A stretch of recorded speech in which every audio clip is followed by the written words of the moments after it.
In this session, we are going to have a look at the important thinkers and their contribution. The middle class supported and belonged to many of the most influential thinkers during the Enlightenment. So the ideas were important to the middle class. They all wanted things to change.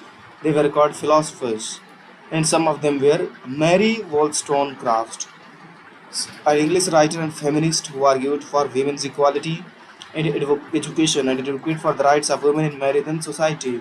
You have David Hume. He was a Scottish philosopher who wrote about empiricism, skepticism, and causality. Then Benjamin Franklin, American founding father and polymath, who made important contribution to science, politics, literature.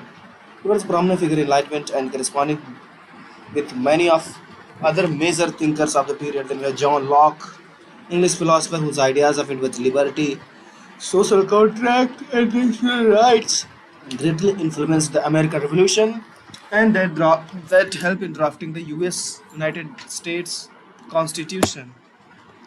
Then we have Jacques Rousseau. Then before Rousseau we have Voltaire, a French writer and philosopher who advocates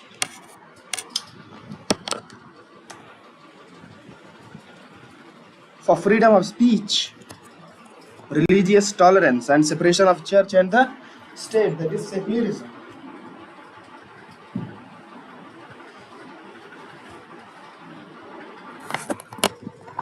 Then, of course, we have the Rousseau. He was very famous. We have gained little information in our junior classes. He was a Swiss philosopher who believed in the inherent goodness of humanity and argued the society and the governance corrupt individuals.